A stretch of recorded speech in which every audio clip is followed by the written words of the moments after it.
नमस्कार, रण क्षेत्र देख रहे हैं आप। आपके साथ मैं हूं लावनी विनीत। बहुत खास मुद्दे के साथ आज एक बार फिर से आपके बीच आ चुकी हूं। ये भीगी दिल्ली है मेरी जान, वो दिल्ली जहां पर वर्ल्ड क्लास कैपिटल होने का तमगा लगातार लगाया जाता हो, वो दिल्ली जो G20 शिखर सम्मेलन के दौरान दुनिया के सामने ऐसी छवि प्रस्तुत करती हुई नजर आती हो जो ये बता रहा है कि किस तरह से भारत तरक्की और बुलंदियों को छूता जा रहा है।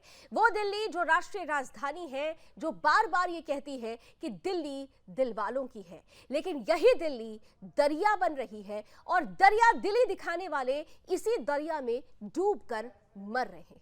जी हाँ, चंद घंटों की बारिश और उसके बाद वर्ल्ड क्लास कैपिटल दिल्ली दरिया में बदल जाती है। दरिया में ही केवल नहीं बदलती, ये तो मौत की दरिया में बदल जाती है, क्योंकि जिस तरीके से पहले 3 होनहार छात्रों ने कोचिंग बेसमेंट में डूबकर अपनी जान गंवा दी, अब एक और खबर ऐसी आई जिसने सबको हैरान नहीं बल्कि परेशान कर दिया है। इसी दिल्ली में चंद घंटों की बारिश होती है और इस बारिश के बाद उफनते नाले नदी में तब्दील होते हैं और एक मासूम के साथ उसकी मां की जिंदगी अचानक खत्म हो जाती है। देर रात बारिश यहां पर राहत नहीं, आफत लेकर आई। बारिश होती है, 100 मिलीमीटर बारिश ये कहा जा रहा है दर्ज की गई। ऐसी बारिश जिसे यह कहा जा सकता है कि मानो जैसे बादल फटाया हो। लेकिन राष्ट्रीय राजधानी है ये, वो राष्ट्रीय राजधानी जहां पर कहा जाता है कि तैयारियां वर्ल्ड क्लास होती है, उसी राष्ट्रीय राजधानी में एक नाले में 22 साल की तनुजा और उसके 3 साल की प्रियांश की डूबकर मौत हो जाती है और फिर डूब जाता है वो सिस्टम जो ये कहता है कि हम केवल दिल्ली वालों के बारे में सोचते हैं। बजबजाती दिल्ली, डूबती दिल्ली आज ये सवाल पूछ रही है कि ये वही दिल्ली है जहां पर देश को चलाने वाली केंद्र की सरकार है। ये वही दिल्ली है जहां पर वैकल्पिक राजनीति का दम भरने वाली, कोर ईमानदारी से काम करने वाली, कट्टर ईमानदार की छवि वाली दिल्ली सरकार, आम आदमी पार्टी की दिल्ली सरकार है। उसी दिल्ली में आज दिल्ली वाले डूब कर मर रहे हैं। ये बेहद शर्म की बात है। ये वो दिल्ली है जहां पर अगर एमसीडी की बात की जाए तो इसका सालाना बजट जो है इस बार का वो 16,000 करोड़ से ज्यादा का है। वो दिल्ली जहां पर डीडीए का सालाना बजट 8,000 करोड़ से ज्यादा का है। वो दिल्ली जहां पर एनडीएमसी का सालाना बजट 5,000 करोड़ से ज्यादा का है। वो दिल्ली आज दिल वालों के लिए डूबती दिल्ली बन रही है। वो दिल्ली आज दिल वालों के लिए खतरनाक दिल्ली बन रही है। वो दिल्ली आज पूछ रही है कि आखिर मेरी छवि खराब करने के पीछे जो सरकार, जो तंत्र काम कर रहा है, उसकी जवाबदेही सुनिश्चित क्यों नहीं की जाती है। आज इसी भीगी दिल्ली के बारे में बात करेंगे और इसी भीगी दिल्ली में तड़पती उफनती मौत के बारे में भी बात करेंगे, जिसमें दिल्ली दरिया बनती है और सियासत तैरने लगती है। आज की ये चर्चा शुरू करें उससे पहले जो बातें हमने आपके सामने रखी उससे जुड़ी हुई रिपोर्ट को दिखाने से भी पहले कुछ तस्वीरें आपको दिखाना चाहते हैं कि क्यों हम ऐसा कह रहे हैं कि आखिर दिल्ली दरिया बन गई है। दिल्ली में देर रात 100 मिलीमीटर के लगभग बारिश हुई थी और इसके बाद ये देखिए, ये है दिल्ली का नजारा जहां पर हर जगह सड़कें गायब थी, गलियां गायब थी। अगर कुछ था तो सिर्फ डूबा सा नजारा, अगर कुछ था तो नालों और नदियों में तब्दील होती सड़कें और इस जल भराव की वजह से चारों तरफ उफनता हुआ ये ट्रैफिक का जाम। ये जाम जो न केवल 1 घंटे 1.5 घंटे में खत्म हुआ बल्कि लोगों को आज सुबह, अहले सुबह तक हो गई अपने घर तक पहुंचने में। भीगी दिल्ली है, यहां पर तो हालात ऐसे हैं कि नई संसद से भी अगर छत टपकती है तो सवाल उठते हैं कि क्या ये वाकई देश की राष्ट्रीय राजधानी दिल्ली है। यहाँ पर बिगड़ते हालातों के बीच में किस तरीके से मौत अब सस्ती और आसान होती जा रही है, लोगों की जिंदगियां कितनी सस्ती होती जा रही हैं, इसका अंदाजा इन तस्वीरों से लगाया जा सकता है। मयूर विहार, अक्षरधाम, आईटीओ और कश्मीरी गेट बेहद खास इलाके कहे जाते हैं। जब कभी भी कोई बाहर से आता है घूमने के लिए, दिल्ली को जानने समझने के लिए तो इन इलाकों का रुख जरूर करता है, लेकिन इन्हीं इलाकों में किस तरीके से लोगों को मौत की नदी से होकर गुजरना पड़ता है बारिश के मौसम में, ये तस्वीरें इसकी तस्दीक करती हैं, इसे प्रमाणित करती हैं। और इन्हीं तस्वीरों के साथ हम अब उस रिपोर्ट को भी आपको दिखाते हैं जो वाकई ये कहती है कि ये भीगी दिल्ली है मेरी जान, जरा बचकर रहना, क्योंकि यहां पर दिल्ली डूबती है, लोगों की मौत होती है और तैरती है तो सिर्फ सियासत। दिल्ली में भारी बारिश के कारण ओल्ड राजेंद्र नगर में हुई 3 छात्रों की मौत के मामले पर घमासान चल ही रहा था कि बुधवार रात हुई तेज बारिश के कारण गाजीपुर इलाके से मां और बेटे की मौत ने हड़कंप मचा दिया। पुलिस के मुताबिक 22 साल की तनुजा और उनका 3 साल का बेटा प्रियांश गाजीपुर क्षेत्र की खोड़ा कॉलोनी के पास साप्ताहिक बाजार में गए थे। इस दौरान वो फिसल गए और एक नाले में गिर गए। अधिकारी ने कहा कि दोनों को गोताखोरों और क्रेन की मदद से निकाला गया और लाल बहादुर शास्त्री अस्पताल ले जाया गया, जहां डॉक्टरों ने उन्हें मृत घोषित कर दिया। वहीं उत्तरी दिल्ली के सब्जी मंडी क्षेत्र में एक व्यक्ति मकान ढहने से घायल हो गया। दूसरी तरफ एक महिला दक्षिण पश्चिम दिल्ली के वसंत कुंज क्षेत्र में एक दीवार के ढहने से घायल हो गई। दिल्ली एनसीआर में भारी बारिश के कारण अब तक कुल 10 लोगों की मौत की खबर सामने आ चुकी है। इसी बीच इन घटनाओं पर सियासी राजदारों के बीच आरोप प्रत्यारोप का रण भी शुरू हो गया है।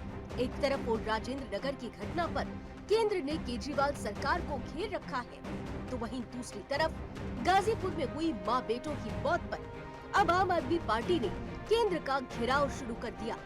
दरअसल दिल्ली एनसीआर में ज्यादातर इलाकों में मानसून के फिर से सक्रिय होने की वजह से बुधवार को झमाझम बारिश हुई। राष्ट्रीय राजधानी दिल्ली में भारी बारिश को लेकर रेड अलर्ट जारी किया गया।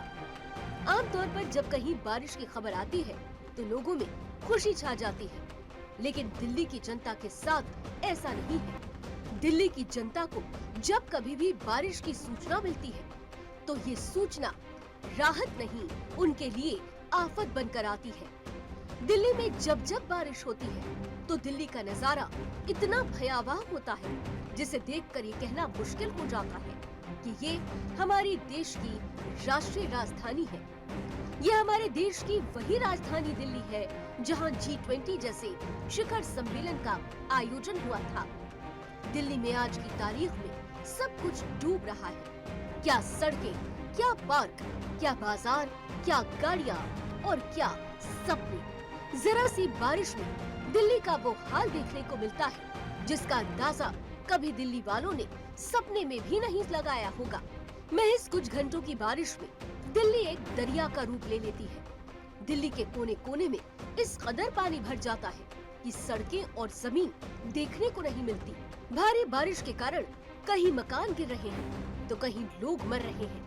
हैरानी की बात तो ये है कि ऐसा ही नजारा हर साल देखने को मिलता है और हर साल न जाने कितनी मौतें सिर्फ बारिश के कारण दिल्ली में हो जाती है। दिल्ली आज की तारीख में एक नर्क बन चुकी है जिसमें लोग कभी घुटकर मर रहे हैं तो कभी डूबकर। जनता को बेवकूफ बनाकर मुंगेरी लाल के हसीन सपने दिखाने वाली केजरीवाल सरकार इसको प्राकृतिक आपदा बताकर अपनी जिम्मेदारियों से पल्ला झाड़ लेती है। लेकिन सही नजरिए में देखा जाए तो ये कोई प्राकृतिक आपदा नहीं बल्कि सरकार की नाकामी और लापरवाही को दर्शाता है। फिर चाहे ओल्ड राजेंद्र नगर की घटना हो या फिर दिल्ली के ड्रेनेज सिस्टम में गड़बड़ी हो, हर तरफ सवाल खड़े होते हैं तो सिर्फ दिल्ली सरकार पर। लगातार हो रही घटनाओं से सरकार और सिस्टम दोनों की ही पोल खुलकर सामने आ रही है, लेकिन सरकार पहले तो अपने कर्तव्य से बचती नजर आती है और किसी दुर्घटना के घटने के बाद अब जवाबदेही से भी बचती हुई नजर आ रही है। ये जिम्मेदारी दिल्ली में जो सरकार बनी है आम आदमी पार्टी की, उसकी है। पिछले 9 सालों से अधिक समय से दिल्ली में आम आदमी पार्टी की सरकार काम कर रही है और ये हम सब जानते हैं कि दिल्ली में पॉपुलेशन रोज बढ़ती है। क्या कदम उठाए आम आदमी पार्टी की दिल्ली सरकार ने कि जिससे दिल्ली में जो सीवर व्यवस्था है और ड्रेनेज व्यवस्था है वो ठीक से दुरुस्त तरीके से काम करे, कोई भी कदम नहीं उठाया। आज थोड़ी सी बारिश होती है तो दिल्ली में जल भराव हो जाता है, अनेक प्रकार की दुर्घटनाएं होती हैं। अब जरूरत इस बात की है कि दिल्ली के पूरे सीवर और ड्रेनेज सिस्टम को पूरे तरीके से बदला जाए और उसके लिए आम आदमी पार्टी को जिम्मेदारी लेनी चाहिए और एक सुगठित योजना बनाई जानी चाहिए जिसके अंतर्गत दिल्ली में सीवर और ड्रेनेज की व्यवस्था को दुरुस्त किया जा सके। Bureau report, Sudarshan news. आज क्योंकि एमसीडी के इंफ्रास्ट्रक्चर को लेकर चर्चा है, पूरे देश में चर्चा है, तो हमें लगा कि एक बार फिर देश की वित्त मंत्री को मैं पत्र लिखूं और उस पत्र का बेसिस सिर्फ ये है कि दिल्ली के लोग केंद्र सरकार को 2,07,000 करोड़ रुपए का इनकम टैक्स देते हैं। लंदन, पेरिस, मिलान दिल्ली को बनाएंगे। सुनने में कितना अच्छा लगता है, लेकिन हकीकत इससे कोसों दूर है, सच्चाई इससे कोसों दूर है। क्योंकि पेरिस और लंदन बनाने की बात तो छोड़िए, दिल्ली के अंदर ही हालात ऐसे हो जाते हैं कि मानो दिल्ली किसी नदी के किनारे बसा हुआ एक ऐसा शहर हो जो हर बार बारिश आने पर डूब जाता है। सवाल बड़े हैं और इन सवालों के बीच में जवाब चाहिए उन सियासतदान से जो सिर्फ इस मुद्दे को राजनीति बनाते हैं, जो इस मुद्दे पर सिर्फ राजनीति करते हैं और राजनीति के रंग में चाहते हैं कि दिल्ली वासी भी रंगे। लेकिन दिल्ली वासी थक चुके हैं, इसलिए अब वो जवाब मांग रहे हैं। तो चलिए जवाब लेने की कोशिश करते हैं। रण क्षेत्र में आज के पैनलिस्ट से आपका परिचय कराती हूं। स्वागत करते हैं हमारे साथ भारतीय जनता पार्टी का पक्ष रखने के लिए खेमचंद शर्मा जी हैं, बहुत बहुत स्वागत। आम आदमी पार्टी का पक्ष रखेंगे अतुल शर्मा जी, बहुत स्वागत। साथ ही साथ हमारे साथ जानी मानी सोशल एक्टिविस्ट हैं बरकत रेहन जी, आपका भी बहुत बहुत स्वागत है। मैं शुरुआत अतुल जी आज आपके साथ करना चाहती हूं क्योंकि बहुत सारे सवाल आपसे ही पूछे जाएंगे। दिल्ली में जब आप लोग आए थे तो आप लोगों ने एक वायदा किया था कि क्रांतिकारी बदलाव हो जाएगा, दिल्ली वालों के लिए वो कर दिखाएंगे जो कभी कल्पना भी नहीं की गई होगी। ये करने को सोचा था आप लोगों ने कि पहले 3 जिंदगियां डूबकर मर जाएंगी और फिर जो आने वाली जिंदगी है, एक माँ और एक बच्चा, वो डूबकर मर जाएंगे। ये तो नहीं सोचा था दिल्ली वालों ने। अतुल जी देखिए, कल शाम की घटना का शायद आप जिक्र कर रही हैं। बहुत ही दुखद घटना यह है कि एक माँ और बच्चे जो हैं एक बड़े से खुले नाले में डूबकर उनकी मृत्यु होती है। आपको मैं बताना चाहूंगा, साक्ष्य के साथ मैं शुरुआत करूंगा। अक्टूबर 2023 में सुप्रीम कोर्ट ने टिप्पणी की थी कि डीडीए डायरेक्टली एलजी साहब के अंतर्गत आता है। पहली चीज, जो कल शाम को घटना हुई है, जिस नाले का जिक्र हो रहा है, वो डीडीए द्वारा उसका निर्माण कार्य किया जा रहा था और बहुत बड़ा नाला था। ना तो वहां पे कोई बैरिगेटिंग लगाई गई, मैन होल्स, नाला पूरा खुला छोड़ दिया गया। तो आज ये सवाल आपको एलजी साहब से पूछना चाहिए, डीडीए के अधिकारियों से पूछना चाहिए, दिल्ली के मुख्य सचिव जो कि दिल्ली के चीफ विजिलेंस ऑफिसर भी हैं नरेश कुमार जी, उनसे भी ये सवाल आज पूछना जाना चाहिए। और ये कोई हादसा नहीं है, ये हत्या है। एक मासूम और उसके मां की हत्या हुई है और इस पर एलजी साहब को चुप्पी तोड़नी पड़ेगी, जवाब देना पड़ेगा। अतुल जी, और जो अतुल जी, आपने 23 अक्टूबर के 2023 अक्टूबर में सुप्रीम कोर्ट के द्वारा दिए गई टिप्पणी पर तो आपने प्रतिक्रिया दी, लेकिन कल 31 जुलाई 2024 घंटे नहीं बीते हैं साहब, कल दिल्ली हाई कोर्ट ने एक बड़ी टिप्पणी दी, उस पर ध्यान दिया था आपने? जिम्मेदारी ये कहकर कि सिर्फ क्योंकि डीडीए, ये केंद्र सरकार क्या कर रही थी, नाले क्यों खुले हुए थे, ये कहकर आप अपनी जिम्मेदारी से पल्ला झाड़ लेंगे। आखिर पानी भरा ही क्यों, पहले ये तो बता दीजिए। अगर ड्रेनेज सिस्टम सही होता तो ना ये पानी भरता ना ये मौत होती साहब, पहले इस पर भी तो जवाब दे दीजिए। सुनिए, मैंने जवाब दे दिया आपको। क्या जवाब दिया आपने? आपने तो ब्लेम गेम खेला, जिस पर दिल्ली हाई कोर्ट ने कल आपको फटकार लगाई थी कि ये ब्लेम गेम खेलना बंद कीजिए, पहले अपनी जिम्मेदारी को पूरी तरह से निभाइए। जो हादसा हुआ जिस नाले पर, उसका अंतर्गत नहीं आता है। मैंने क्या गलत कहा आपके इतने बड़े चैनल के माध्यम से? अब बताइए। दूसरी चीज, आज आप ये प्रोग्राम चला रही हैं, ये भीगी दिल्ली है मेरी जान। अभी मध्य प्रदेश में भी आके प्रोग्राम चलाइए, कि ये भीगा मध्य प्रदेश है, मेरी जान कभी अतुल जी, ये कह के आप डिफेंड करने का प्रयास कर रहे हैं। नहीं, ये कहकर आप अपने आप को डिफेंड कर रहे हैं ना, फिर तो आपको दिल्ली की गद्दी पर बैठने का कोई हक ही नहीं है। आपको ये कहकर दिल्ली की गद्दी पर बैठने का हक ही नहीं है। अगर आप दिल्ली वालों और उनकी समस्याओं को संभाल नहीं सकते और अपनी जिम्मेदारी से पल्ला झाड़कर आप डीडीए और बीजेपी पर सवाल खड़ा करेंगे, अपनी राज्य संभलता नहीं है, दूसरे राज्य का उदाहरण देंगे, तब तो आपको अधिकार ही नहीं है कि आप दिल्ली की गद्दी पर बैठिए। अतुल जी, हाँ बिल्कुल जवाब दीजिए साहब, जवाब के लिए आपको बुलाया। आपको कहा कि इतने बड़े नाले पे जो हादसा हुआ है वो हादसा नहीं, हत्या है। हाँ, हम भी यही कह रहे हैं, हत्या का केस मैं भी होना यही चाहिए। कह रही हूँ कि ये हत्या है, हादसा नहीं है। लेकिन ये पानी भरा ही क्यों? सफाई होती तो नहीं होता ना, ड्रेनेज सिस्टम से होता था। आप बोलिए। अच्छा ठीक है, चलिए 20 सेकंड्स अनइंटरप्टेड। बरका एक सेकंड, बरका प्लीज नाले हादसा नहीं, 20 सेकंड्स इनको अनइंटरप्टेड बोलने दीजिए। हत्या के दोषियों को जो संबंधित डीडीए के अधिकारी हैं, एलजी साहब हैं, उन पे हत्या का केस चलना चाहिए। डीडीए उस पुल का निर्माण कर रहा था, उस पुल का निर्माण आम आदमी पार्टी नहीं करवा रही थी, ना आम आदमी पार्टी से संबंधित कोई विभाग। पहले आप इस चीज को क्लियर करिए। अब दूसरी चीज आपने कही कि आप दूसरे राज्यों को उदाहरण देके दिल्ली से नहीं भाग पाएंगे। रोटी सेकने के लिए जाते हैं ना, रोटी सेकने के लिए जाते हैं तो पहले गैस जलाई जाती है, केवल तवा रख के रोटी नहीं लगा दी जाती है। आप रोटी डायरेक्ट सेक रहे हैं बिना गैस जलाए। आप ये भूल जाते हैं कि पानी अगर भरा है तो ये गलती एमसीडी की है। अगर आप लोगों ने नालों की सफाई की होती, ड्रेनेज सिस्टम को दुरुस्त किया होता तो ये परिस्थिति ही नहीं बनती। आपने तो ये काम किया नहीं, आप सीधे सीधे पला जा रहे हैं। ये जरा खेमचंद जी से आंसर ले लेती हूँ। बरखा एक सेकेंड, भारतीय जनता पार्टी का पक्ष खेमचंद जी रख रहे हैं। खेमचंद जी, काउंटर आंसर दीजिए, जिम्मेदारी तो आपकी भी है ना। नमस्कार जैन, बरखा जी को भी नमस्कार, आप सभी को नमस्कार। लवली जी, ये उलझुल बातें करते हैं। अब ये बोलेंगे कि राजधानी नगर घटना के लिए भी भारतीय जनता पार्टी जिम्मेदार है, और ये बोल भी रहे थे। इनको शर्म नहीं आती, ये कुछ भी बोल सकते हैं। इनकी पार्षद वहां पे, एमएलए वहां पे, सरकार वहां पे, फिर भी कहेंगे नहीं भारतीय जनता पार्टी जिम्मेदार है। पटेल नगर में यूपीएससी का बच्चा मारा जाता है करंट लग के, ये बोलेंगे कि भारतीय जनता पार्टी जिम्मेदार है। बिजली कंपनी दिल्ली सरकार के जवाब दीजिए, बीजेपी प्रवक्ता महोदय। दिल्ली सरकार के अंतर्गत आता है, एमसीडी दिल्ली सरकार के अंदर, तो अभी आम आदमी पार्टी के अंतर्गत आती है, लेकिन बोलेंगे कि भारतीय जनता पार्टी जिम्मेदार है। वैसे ही बुराड़ी में पहले कुछ समय पहले वहां पे भी मौत होती है करंट लगने से, उसके लिए भी ये बोलेंगे कि भारतीय जनता पार्टी जिम्मेदार है। इनके पास कोई अधिकार नहीं है तो फिर ये सरकार में बने क्यों है? क्यों एमसीडी में ये मेयर बना के बैठे हुए हैं? आपके पास कोई अधिकार नहीं है। खेमचंद जी, सवाल तो ये वो कहते हैं कि अधिकारी जब काम ही नहीं करना चाहते हैं, काम में रोक टोक होती है, आप लोग वो जो चाहते हैं करवाना, अधिकारी सुनते नहीं है, एलजी साहब का हस्तक्षेप होता है, समन्वय कहीं नजर नहीं आता। पिछली तो दिल्ली वाली है ना। कितने शर्म की बात है, कितना झूठ बोल रहे हैं आप। एक बताइए, सीवर को साफ कराने के लिए कितने अधिकार चाहिए आपको? आपके पास एमएलए के पास फंड होता है, पार्षद के पास फंड होता है, वो चाहे अगर अधिकारी काम नहीं कर रहे हैं तो भी वो उसको साफ करवा सकते हैं। दूसरा, अगर अधिकारी काम नहीं कर रहे तो क्या आपने हाउस में इस मुद्दे को उठाया?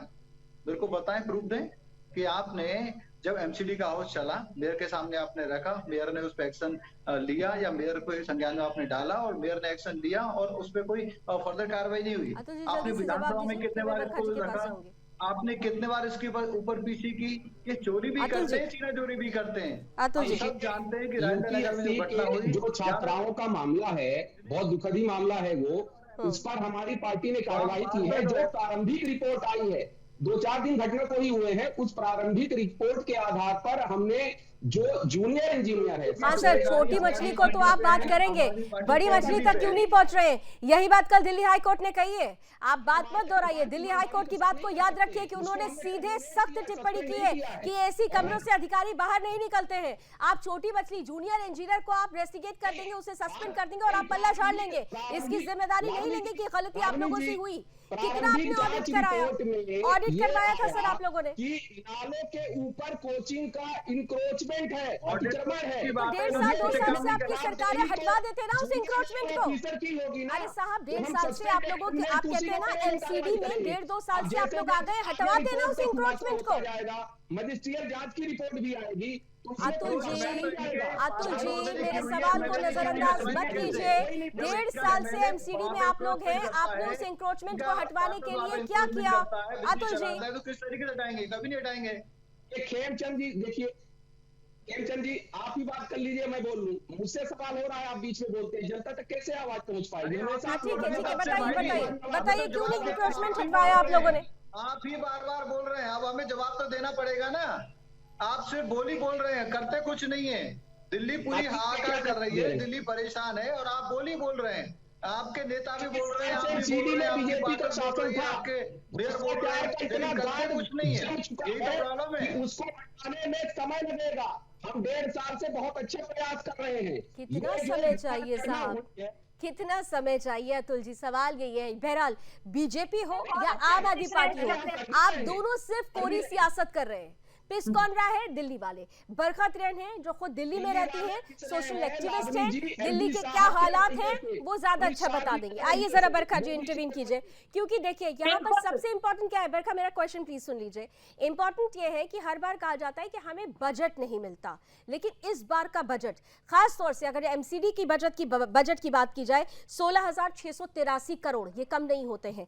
डीडीए की बात की जाए तो 8,811 करोड़ इस वर्ष बजट रखा गया है, जिसको आने वाले समय में बढ़ाना है 19%। ये कह रहे हैं काम नहीं करेंगे लेकिन बजट जरूर बढ़ा देंगे।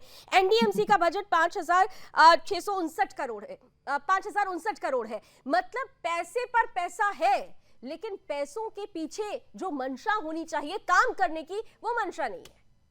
बरखा, दिल्ली त्राहिमाम कर रही है, दिल्ली परेशान है, दिल्ली वासी को इतना दुखी कर रखा है कि आप ये समझिए यहाँ पर जो बच्चे सपने लेकर के, इतने बड़े बड़े सपने, इतने माता पिता ने इतने पैसे लगाए होते अपने बच्चों को यहाँ पढ़ने के लिए भेजे, इस एमसीडी के ना काम करने की वजह से वो बच्चे मर गए। लोग रोज त्राहिमाम कर रहे। दुनिया जो है दिल्ली बद से बदतर होती जा रही है। आज आप 1.5-2 साल से एमसीडी चला रहे, नालों की सफाई अगर करी होती तो आज ये ना देखने को पड़ता। ड्रेनेज सिस्टम में कोई काम नहीं हुआ। 550 करोड़ रुपए एडवर्टाइजमेंट पे खर्च कर सकते हैं, हर जगह एडवर्टाइजमेंट एडवर्टाइजमेंट एडवर्टाइजमेंट। लेकिन जो काम है, जो जमीनी काम है, जो दिल्ली वासियों के लिए करना है, वो नहीं करेंगे आप। अरविंद केजरीवाल का वजन कितना है कितना नहीं है हमें इससे कोई लेना देना नहीं। जेल से जब देखो यही न्यूज आती रहती है। वो कहते हैं मैं मुख्यमंत्री बना रहूंगा क्योंकि मैं यहीं से चलाऊंगा, दिल्ली के साथ कनेक्टेड रहूंगा, सरकार यहीं से चलाऊंगा। बताइए ऐसे चल रही है सरकार? लोग मर रहे हैं हर रोज। ड्रेनेज सिस्टम दिल्ली का आप देखिए, आपने तो अपने लिए इतना बड़ा महल बना लिया, जंगल काट के शीश महल बना लिया। बाकी बच्चों को देखिए, सारे दिल्ली में पानी का भराव देखिए। सीसीटीवी के वादे किए थे वो कहीं नहीं दिखते। जब कंझावला कांड हो गया तो सीसीटीवी ढूंढ रहे थे, महिलाओं के बलात्कार हो जाते हैं तो आप सीसीटीवी ढूंढते फिरते हैं। तो झूठे वादे, झूठी कस्में खा करके आप झूठी बातें करने के लिए हमेशा आ जाते हैं और इतनी जोर जोर से झूठी बातें करते हैं, बार बार उस झूठ को परोसते हैं कि मानो ये सच बोल रहे हैं। ठीक है, लेकिन बार बार झूठ को परोसने से वो सच नहीं हो जाएगा अतुल जी, क्योंकि जो दिखता है वो सामने प्रमाण के रूप में है। प्रत्यक्ष को प्रमाण की जरूरत नहीं है। यह हर कोई देख रहा है कि दिल्ली की क्या हालत है। यहाँ पर मैं आपसे, आप ये मत सोचिए कि मैं बीजेपी से सवाल नहीं पूछूंगी, बिल्कुल सवाल पूछूंगी, क्योंकि G20 के समय में जो परिस्थिति बनी थी, पर्दे से ढका गया था स्थिति को, उस परिस्थिति के बाद आज की परिस्थिति तक क्यों नहीं काम किया गया, मैं जरूर पूछूंगी। लेकिन अतुल जी आपसे एक बात पूछना चाहती हूँ, टोटल अगर बात की जाए तो यहाँ पर, ठीक है बरखा मैं आ रही हूँ, मैं आपके पास आ रही हूँ, लेकिन अतुल जी 3,692 किलोमीटर के नाले हैं यहाँ पर पूरी दिल्ली की। अगर ड्रेनेज सिस्टम की बात की जाए, आपने कहा कि आप लोगों ने काम किया, मैं आपको बता देती हूँ कि सिर्फ 635 किलोमीटर ही नालों की सफाई हुई थी। काम क्यों रोक दिया साहब? किसने कहा था कि काम रोक दो? कैलजी साहब आए थे कि नालों की सफाई मत करो, मत करवाओ नालों की सफाई, ऐसी डूबने दो दिल्ली को, ये कहा था उन्होंने। मैं बोलूंगा। हाँ जी अतुल जी बोलिए। मैं अपेक्षा करता हूं कि बीच में कोई भी ना बोले, तभी मैं जवाब बोलिए सर, बोलिए। अभी हमारी विदुषी महिला हैं, उन्होंने कुछ बातें कही, उस पे मैं थोड़ा सा 20-30 सेकंड समय, फिर उसके बाद आपके सवाल का जवाब दूंगा। देखिए, अर्बन लोकल बॉडीज या कॉरपोरेशन, इनको ऐसा कौन देता है? इनको फंड कौन देता है? केंद्र सरकार। आज तक दिल्ली एमसीडी को 1 रुपया नहीं मिला। 23 जुलाई 2024 को लोकल बॉडीज को फंड देने की रिस्पॉन्सिबिलिटी 12.5% अपने बजट में से दिल्ली गवर्नमेंट की है। सेंट्रल गवर्नमेंट फंड देती है। केमचंद जी ऐसा करते ना, केमचंद जी ठीक है, केमचंद जी काउंटर आंसर के लिए मैं आपके पास ही आऊंगी, थोड़ा 20 सेकंड्स उनको बात पूरी कर लीजिए, काउंटर आंसर आप ही कीजिएगा प्लीज। 2024 को केंद्र सरकार सीतारमण जी ने, जो वित्त मंत्री है, उन्होंने बजट पेश किया। उसके पहले मैं प्रधान की बात कर रहा हूँ, देखिए हवाई बातें नहीं, इतने बड़े न्यूज चैनल पे बैठा हूँ। 23 जुलाई के पहले ही हमारी मेयर जो हैं, उन्होंने, दिल्ली की मेयर, उन्होंने दिल्ली एमसीडी को बजट देने के लिए कितना 10,000 करोड़ रुपए कि आप दिल्ली एमसीडी को बजट दीजिए 10,000 करोड़ रुपए। क्या मिला? 1 रुपया नहीं। और पैसा कितना देते हैं दिल्ली लोग इनकम टैक्स में? 2,07,000, कितना? 7,000 लाख। इतना बजट इनकम टैक्स के माध्यम से आता है। 10,000 करोड़ आप एमसीडी के लिए नहीं दे पा रहे हैं। अब लोकल जो टैक्सेशन है उससे हम एमसीडी चलाते हैं, जैसा आपने बताया कि 16,000 करोड़ के आसपास का हमारा बजट है।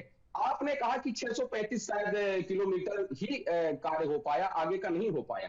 तो आप एक दिन नरेश कुमार जी को बुलाइए, जो चीफ सेक्रेटरी और चीफ विजिलेंस ऑफिसर भी है दिल्ली के, उनको बुलाइए एक दिन डिबेट में, मैं बैठता हूँ। हाँ ठीक है अतुल जी, अब मैं आपको बताती हूँ, आपकी बात मैंने बहुत ध्यान से सुनी। आप जो कहने का प्रयास करें कि आपके पास पैसे नहीं थे, पैसे नहीं होंगे तो काम नहीं होगा। 1 मिनट यहाँ पर, लेकिन आपको बता दें 28 जून को एलजी साहब ने एक मीटिंग बुलाई थी, जब वहां पर आप लोगों को उपस्थित होना था कि भैया आइए बता दीजिए क्या क्या परेशानी है। 28 जून को आप क्यों नदारद थे? या 28 जून 2024 की बात कर रही हूँ, क्यों नदारद थे आप? सामने से बुलाया गया था कि बताइए कौन कौन से अधिकारी हैं जो आपकी नहीं सुनते हैं, आइए जरा मिलकर काम करते हैं, आइए जरा मॉनसून से पहले स्थिति को सुधारने का प्रयास करते हैं। कहां थे आप 28 जून को? क्यों नहीं गए थे उस बैठक में? इस पर भी तो जरा सफाई दे दीजिए।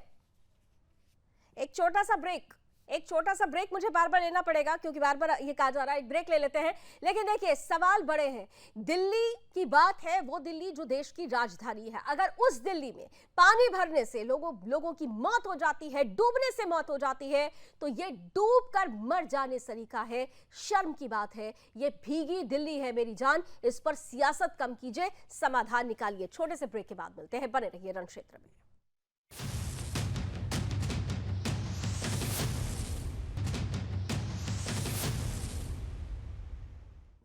तो डूबती दिल्ली में डूबते सिस्टम की बात आज हम कर रहे हैं, और मौतें जिस तरह से यहाँ पर हो रही हैं, ये पूछना पड़ रहा है कि अगर ये भीगी दिल्ली है मेरी जान, तो क्या वाकई दिल्ली की ये वास्तविकता है? और अगर ये वास्तविकता है तो देश की राजनीति में इस मुद्दे को केंद्र में रखकर क्यों नहीं सियासतदान इस भीगी दिल्ली को सूखी दिल्ली बनाने का प्रयास करते हैं? आइए इसी पर हम चर्चा करें। उससे पहले, क्योंकि बयानों के तीर लगातार चल रहे हैं, इसलिए आइए जरा एक और बयान तीर देखते हैं।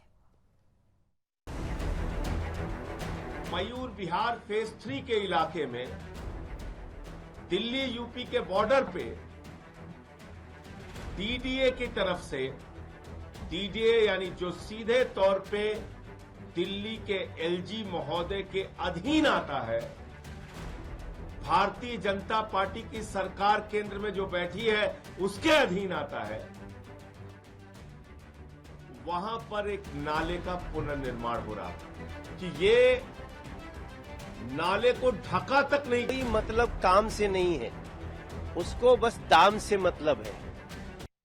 तो बयानों के तीर खूब चल रहे हैं, लेकिन इन बयानों के बीच में समाधान का है, सवाल यही। आइए सीधे फिर से पैनलिस्ट के पास चलते हुए, सीधे केमचंद जी आपके पास आ रही हूँ। आप लोग कह रहे हैं कि मोस्ट डेंजरस सिटी बना दिया है, लेकिन आरोप तो आप पर भी है कि आपने तो लीक तंत्र की पराकाष्ठा को पार कर दिया है। संसद की से भी अगर पानी चिपकने लगे और चारों तरफ अगर पानी ही पानी हो, तो फिर इसे क्या कहेंगे? क्या सिर्फ इस पर कोड़ी सियासत ही होती रहेगी?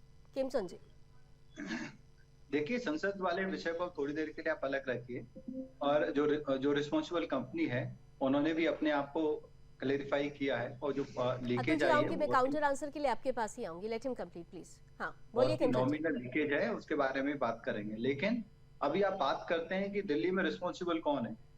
ये 48 साल पुराना यहाँ पे ड्रेनेज सिस्टम है, और कुछ ड्रेनेज सिस्टम तो अंग्रेजों के जमाने का ड्रेनेज सिस्टम है, जिसको बेटर ना तो पहले कांग्रेस की सरकार ने किया और ना ही आम आदमी पार्टी की सरकार ने किया। आप क्या कर रहे थे फिर? आप क्या कर रहे थे 15 साल से? लावनी जी, हमारी सरकार दिल्ली में नहीं थी, और हमारी सरकार एमसीडी पर तो आप लोग थे ना, तो क्या किया आप लोगों ने? लावनी जी, एमसीडी के पास सीवर डिपार्टमेंट नहीं है, और सीवर डिपार्टमेंट की जिम्मेदारी साहब होती है कितनी ड्रेनेज आसानी, मतलब ये तो फिर वही बात हो गई कि उनसे आप पूछेंगे, लेकिन जब आपके बारे में बात करेंगे तो आप कहेंगे हमारे पास डिपार्टमेंट में ही था। यही चीज तो ब्लेम गेम का है। आप अपने को पूरी तरह से क्लीन चिट दे रहे हैं, उनको सवालों के घेरे में खड़ा कर रहे हैं। देखिए मैं यहाँ दिल्ली वासियों की आवाज बनकर खड़ी हूँ। मैं ना तो बीजेपी, ना आम आदमी पार्टी और ना कांग्रेस, किसी पॉलिटिकल पार्टी की स्पोक पर्सन नहीं हूँ, इसलिए मैं आप सबसे सवाल पूछूंगी। आप लेकिन आप बोलने तो दीजिए। हाँ बोलिए सर, लेकिन जहाँ आप गलत बोलेंगे मैं आपको याद भी दिलाऊंगी। नहीं, मैं गलत नहीं बोल रहा, मैं गलत नहीं बोल रहा, बताइए सिर्फ आपके उत्तर आंसर नहीं दे रहा। हाँ प्लीज बताइए। देखिए, दिल्ली में पहले शीला जी की सरकार रही है 15 साल, फिर अभी लगभग 10.5-11 साल से आम आदमी पार्टी की सरकार है। दोनों में से किसी ने भी बेटर ड्रेनेज सिस्टम को बेटर करने के लिए, रिपेयर करने के लिए, नया पंदान लाने के लिए कोई काम नहीं किया। एमसीडी बहुत पहले, हमारी सरकार से पहले जल बोर्ड हुआ करता था, जिसको शीला जी ने लेके दिल्ली सरकार के अंतर्गत डाल दिया। और दिल्ली जल बोर्ड का मतलब है कि सीवेज डिपार्टमेंट भी। तो अब एमसीडी के पास क्या होते हैं, नाले होते हैं, जो नाले बड़े नालों से कनेक्ट करते हैं, जो छोटे नाले होते हैं। जब से आम आदमी पार्टी आई है, उन नालों की भी सफाई नहीं होती। 2018 में एमसीडी पर कौन था? 2018 में एमसीडी में कौन था सर? 2018 में ऑब्वियसली हम लोग थे। आप लोग थे ना? लेकिन मैं आपको late me complete the question. आप लोगों ने 2018 में एक नया ड्रेनेज प्लान, इसका आपने पूरा एक खाका तैयार किया था और ये प्रॉमिस किया था कि ये जो ड्रेनेज प्लान है वो हम 2019 होते होते लागू करा देंगे। क्यों नहीं हुआ सर? अदालत तक ने आपसे पूछा था कि प्रॉब्लम क्या है बताइए, तो आप लोग तो प्रॉब्लम भी नहीं बता पाए थे। आपको फिर से बता रहा हूँ, drainage system there are two part, one is the sewage comes under the water department. Lavani ji, let me complete. अनुरोध है, आप बीच में इंटरप्ट करेंगी, बात कंप्लीट नहीं होगी। अच्छा ठीक है, आप कंप्लीट कर लीजिए, पूरा सुन लेते हैं आपको। ठीक है, 20 सेकंड्स। जो मेजर पार्ट है वो सीवेज डिपार्टमेंट के अंतर्गत आता है। वो हमेशा से दिल्ली गवर्नमेंट के अंतर्गत रहा है। जब तक दिल्ली गवर्नमेंट नहीं चाहेगी, दिल्ली गवर्नमेंट फंड नहीं करेगी, उसको ओके नहीं करेगी, वो कभी भी इम्प्लीमेंट नहीं हो सकता। रही नाले की बात, हमने अपने समय में नालों को रिपेयर भी किया, बेटर भी किया, साफ सुथरा रखा। हमारे नालों की स्थिति ऐसी नहीं थी। अब आते हैं बड़े नाले। ऑलवेज बड़े नालों की जो रिस्पॉन्सिबिलिटी है वो दिल्ली सरकार की होती है कि दिल्ली सरकार बड़े नालों को सही से करे। अब आप बोलेंगे कि सेंट्रल दिल्ली कैसे फ्लडेड हो गई? सेंट्रल दिल्ली फ्लडेड हो गई क्योंकि जो सेंट्रल दिल्ली का जो पानी इवैक्यूएट होता है वो बड़े नाले में जाता है। उस बड़े नालों की भी सफाई नहीं हुई तो वो पानी रिवर्ट बैक कर रहा है। तो जो पानी रिवर्ट बैक कर रहा है तो सेंट्रल दिल्ली फ्लडेड हुई है। पूरी जिम्मेदारी आम आदमी पार्टी सरकार की है, दिल्ली सरकार की है, जिन्होंने काम नहीं किया, जिन्होंने नया ड्रेनेज सिस्टम तो दूर की बात है, नया सिस्टम बनाना तो दूर की बात है, उन्होंने साफ सफाई तक नहीं कराई, उसमें से गाद भी नहीं निकाली। जी बहुत शांति से मैंने आपको सुना, लेकिन जिस चीज की तरफ आप इशारा कर रहे हैं वही बात तो आज जब आम आदमी पार्टी कहती है तो आप ये क्यों कहते हैं कि आम आदमी पार्टी कोरी राजनीति कर रही है? यही बात तो आम आदमी पार्टी भी कह रही है कि भाई आप फंड नहीं करते, आप काम नहीं करने देते, दिल्ली वाले एलजी साहब काम नहीं करने देते। मतलब ये बहुत देखिए केमचंद जी, दिल्ली वासियों को बच्चा मत समझिए, दिल्ली की जनता बहुत स्मार्ट हो चुकी है। यहाँ पर जिस कंपैटिबिलिटी की बात आप लोग कर रहे हैं उस कंपैटिबिलिटी को आप दोनों ने नहीं बरकरार रखा। आज आपकी सरकार नहीं, आज आप एमसीडी पर नहीं है तो सवाल खड़े कर रहे हैं। आपने बहुत लंबा चौड़ा तरीके से आपने स्थिति को समझाने का प्रयास किया, लेकिन 2018 में जो प्लान बना था उस पर अदालत ने आपसे जवाब पूछा था, उसका जवाब आपने मुझे नहीं दिया है। मैं अतुल जी आपके पास आऊं, उससे पहले बरखा जी कुछ कहना चाह रही हैं क्योंकि वो दिल्ली वासी हैं, सोशल एक्टिविस्ट हैं, लेकिन दिल्ली में रहती हैं, इसलिए मैंने खास तौर से उनको इस शो में बुलाया है कि दिल्ली वाले इसे लेकर क्या सोचते हैं। बरखा, ओवर टू यू। देखिए लावनी जी, सियासत सिर्फ खेली जाती है, दिल्ली वालों की कहीं कोई सुनवाई नहीं। इनकी हालत तो बद से बदतर होती जा रही है, हर रोज इतनी समस्याएं दिल्ली वालों की बढ़ती जा रही है, उनकी कहीं सुनवाई नहीं है। अगर आप ड्रेनेज सिस्टम की इतनी देर से बात कर रही है, किसी के पास कोई रोड मैप था ही नहीं, कोई प्लान था ही नहीं। बारिश से पहले जो सीएम साहब होते हैं अरविंद केजरीवाल बाहर होते, अब जेल से थोड़ी ना चलती है सरकार। अगर बाहर होते तो सबको बुलाते, वहां पे अफसरों से बातचीत करते, एक रोड मैप बनाते, तो कुछ बना ही नहीं, कोई कार्रवाई ही नहीं हुई, कोई काम ही नहीं हो रहा। क्या इसमें क्या इसमें सिर्फ सेलेक्टिव रिस्पांसिबिलिटी को ही देखा जाएगा या कलेक्टिव रिस्पांसिबिलिटी है? आपको नहीं लगता कि इसमें बीजेपी और आम आदमी पार्टी दोनों ही इन्वॉल्व है? हाँ जी, मैं बीजेपी में भी आ रही थी मैं यही कह रही हूँ कि ये लोग सिर्फ आरोप प्रत्यारोप खेलते हैं। सिल्टिंग नहीं निकाली गई, इन्होंने कुछ नालों पे काम नहीं किया, कभी से भी ना। अच्छा, अभी लगातार बोल रहे थे शीला दीक्षित के उसमें काम नहीं हो। कम से कम मैं यहाँ पे सालों से रह रही हूँ, जब शीला दीक्षित थी तो वो एलजी साहब के साथ समन्वय बना करके दिल्ली वासियों को काम दिखता था, होता था। अब तो सारा दोष एलजी का, कभी किसी का दोष, कभी हमारे पास पैसे नहीं है। इनके पास, मैं खुद गई हूँ केजरीवाल साहब को मिलने, इनके पास इतनी फंडिंग है, इतनी फंडिंग है, इतनी फंडिंग है जिसका कोई हिसाब ही नहीं है। ये सिर्फ झूठ बोलते हैं। जो कि लेकिन सफरर कौन है, आप ये बताइए। दिल्ली वासी, सफरर जो दिल्ली वासी बच्चे है, मर गए, जो बच्चे वासी है, वो दिल्ली, जो दिलवाली दिल्ली है, आज उसका दिल रो रहा है। अतुल जी देखिए, अब आम आदमी पार्टी की जवाबदेही इसलिए ज्यादा बनती है क्योंकि आपकी सरकार है, और रिस्पॉन्सिबिलिटी आपकी इसलिए ज्यादा हो जाती है क्योंकि आपने कुछ वायदे किए हैं, उन वायदों पर खरा उतरना जरूरी था। तो सवाल यही है कि ज्यादा सवाल आपसे ही पूछा जाएगा, आखिर क्यों नहीं, कंपैटिबिलिटी क्यों नहीं बना पा रहे हैं आप लोग?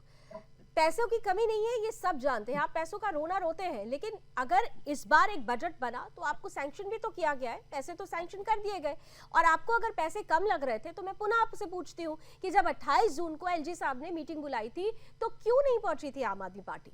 अतुल जी शायद आपने म्यूट कर लिया, अनम्यूट कीजिए प्लीज। हाँ जी बोलिए। मैं जवाब देना चाहूंगा। हाँ बोलिए। बरखा जी दिल्ली की रहवासी हैं और सोशल एक्टिविस्ट हैं वहां से। मैं बरखा जी से ये चीज कहना चाहूंगा कि अगर दिल्ली इतनी ही बदहाल आपको दिख रही है तो ये वही दिल्ली है जिसने 3 बार श्री अरविंद केजरीवाल जी को मुख्यमंत्री के रूप में चुना है। ये वही दिल्ली है। दिल्ली वालों ने यही तो गलती की है दिल्ली ने कि अरविंद केजरीवाल जी को 3 बार उन्होंने चुना। जब आप बोल रहे थे तो वो नहीं बोल रहे थे, उनको अपनी बात कंप्लीट कर लेने दीजिए, फिर आप काउंटर आंसर जरूर कीजिएगा प्लीज। ये वही दिल्ली है लावनी जी के की चर्चा देश ही नहीं विदेशों में हो रही है। ये वही दिल्ली है, हमारी आम आदमी पार्टी के आने के बाद की बातें हैं। ये वही दिल्ली है जहां के सरकारी अस्पतालों में मुफ्त और अच्छी इलाज की वही सरकारी अस्पताल कल डूबे हुए नजर आ रहे थे साहब, वो सरकारी अस्पताल डूबे हुए नजर आ रहे थे साहब। वही झूठ, वही जहाँ के सरकारी स्कूल से बच्चे डॉक्टर और इंजीनियर बन रहे हैं, नीट क्वालिफाई कर रहे हैं IIT निकाल। आप समझिए पहले कि दिल्ली के जनता का प्यार आम आदमी पार्टी के साथ था, है और रहेगा। और मैं नो डाउट आपसे कह दूं कि बरखा जी ने भी विधानसभा में आम आदमी पार्टी को नहीं अतुल जी एक सेकंड बरखा जी प्लीज, एक सेकंड बरखा जी। अतुल जी वो ये कह रही हैं, ठीक है, आप कह रहे हैं ना कि दिल्ली की जनता ने आपको चुना। अतुल जी, दिल्ली की जनता ने आपको चुना तो आपको भरोसे के साथ चुना था ना, वो भरोसा कहाँ गया? मैंने आपसे कई बार ये प्रश्न पूछा और पुनः पूछती हूँ कि आप लोग 28 जून को एलजी साहब की मीटिंग में क्यों नहीं पहुंच पाए थे? इसका जवाब आप क्यों नहीं दे रहे? अगर आपको समर्थन नहीं मिलता, सहयोग नहीं मिलता, तो मैं फिर पूछती बीजेपी से कि क्यों नहीं एलजी साहब ने सहयोग दिया। आप तो मीटिंग में ही नहीं पहुंचेंगे, बात ही नहीं करेंगे, समस्याओं पर समाधान निकालने का प्रयास ही नहीं करेंगे, तो कहां से समाधान निकलेगा साहब? प्रेस कॉन्फ्रेंस करते रहते हैं बस। सवाल में पूछ दिया, अब मैं जवाब देता हूँ। हाँ, 2-3 जवाब दूंगा, 2-3 जवाब घुमा फिरा, एक ही जवाब आप समझिएगा उसको। हाँ। एलजी साहब को चाहिए अनरीजनेबल पावर। सुप्रीम कोर्ट ने जब ये कहा, सुनिए लावनी जी, हाँ, सुन रही हूँ मैं। कोर्ट ने कहा कि दिल्ली की चुनी हुई सरकार जो कि आम आदमी पार्टी की सरकार है वही दिल्ली को चलाएगी, चाहे किसी अधिकारी की नियुक्ति की बात हो, चाहे ट्रांसफर का बात हो, चाहे सस्पेंशन हो, जो भी हो, पूरे अधिकार। दूसरे दिन शाम को मोदी जी और शाह जी काला अध्यादेश लाते हैं। अतुल जी, ये मेरे सवाल का जवाब है ही नहीं। अगर आप लोगों को पावर है तो उस पावर का इस्तेमाल करते हुए आप मीटिंग में क्यों नहीं पहुंचे? आपसे कम से कम इस पूरे एपिसोड में, इस 40 मिनट के पूरे प्रकरण में मैं आपसे एक सवाल पूछ रही हूँ कि आप लोग क्यों नहीं पहुंचे थे उस मीटिंग में? उस वक्त अगर आप पहुंचे होते तो अपनी बातें रख सकते। देखिए, कोरी राजनीति मत कीजिए। बीजेपी से भी मैंने यही बात कही, आपसे भी कि उनकी समन्वय आप बैठाना ही नहीं चाहते हैं। जल्दी से खेमचंद जी 20 सेकंड्स आंसर दीजिए। देखिए, दिल वालों की राजधानी को इन्होंने हादसों की राजधानी बना दिया है। इनकी नियति नहीं है, नीति तो बिल्कुल इनकी खराब है। आप बता दीजिए, उन्होंने तो हादसों की राजधानी बना दिया, आप क्या करेंगे? आप आगे हम क्या इसको बेटर करेंगे? करेंगे। हम जनता की लड़ाई लड़ रहे हैं, हम सड़कों पे हैं, हम लगातार फाइट कर रहे हैं, सर, केवल एक्सपोज कर रहे सड़क हैं, और पर आने उतर वाले कर 4-5 लड़ाई महीने नहीं में, होगी ना, आने लड़ाई वाले लड़ने के 4-5 लिए महीने में हथियार के इनको साथ उखाड़ उतर कर काम फेंकेंगे। भी करना एक पड़ेगा, हमारी युद्ध लड़ना सुशासन वाली पड़ेगा, सरकार यानी कि आएगी, काम डबल करना इंजन की पड़ेगा। सरकार आएगी। लावनी जी, अच्छी सरकार आएगी, 4-5 महीने का और सवाल है, 4-5 महीने और ये ड्रैग कर रहे हैं। जैसे यहाँ पे चुनाव लास्ट कमेंट प्लीज, बरखा जी। ये सिर्फ और सिर्फ राजनीति करते हैं मुद्दों पे। जब तक इनका एक ऐसा ये सिलेक्टिव अप्रोच से काम नहीं होगा, कलेक्टिवली जब तक ये सब लोग मिलकर नहीं काम करेंगे, बिल्कुल। और सिर्फ एलजी को कोसने से काम नहीं होगा। शीला दीक्षित भी तो काम कर रही थी, ऐसा नहीं होता। ये जिम्मेवारी लेने के लिए अकाउंटेबिलिटी नहीं है ना, किसी कोई भी अकाउंटेबल नहीं होना चाहता। अगर ऐसा ही रहेगा तो दिल्ली वाले रोते रहेंगे, दिल्ली और वाले कोई नहीं- तड़पते रहेंगे, रोते रहेंगे। इसलिए अकाउंटेबिलिटी तय करनी होगी और सिलेक्टिव नहीं, कलेक्टिव अप्रोच के साथ अकाउंटेबिलिटी तैयार करनी होगी, तय करनी होगी। थैंक यू सो मच, आप सभी हमारे साथ जुड़े, और मैं उम्मीद करती हूं कि इस डिबेट के बाद वो चाहे भारतीय जनता पार्टी के प्रतिनिधि हो या फिर आम आदमी पार्टी के प्रतिनिधि हो, अपनी अपनी पार्टी तक ये बात जरूर पहुंचाएंगे कि दिल्ली वाले वाकई अब त्रस्त हो चुके हैं। उनको एक ऐसी दिल्ली चाहिए जो वाकई अपने आप में अतुलनीय हो, अकल्पनीय हो, जिसकी बात आप लोग करते हैं। अगर दिल्ली हर बार भीगती रहेगी, हर बार डूबती रहेगी, और इस डूबती दिल्ली में हर बार अगर सिर्फ सियासत तैरती रहेगी, तो महानुभाव यकीन कीजिए कि ये वो दिल्ली नहीं है जिसका सपना आप दिल्ली वालों को दिखाते हैं। सपना दिखाते हैं तो उसको पंख भी दीजिए और उसे परवाज तक भी पहुंचाइए। इसी उम्मीद के साथ रण क्षेत्र में आज बस इतना ही। देश और दुनिया की तमाम खबरों के लिए आप जुड़े रहिए सुदर्शन न्यूज के साथ। जय हिंद।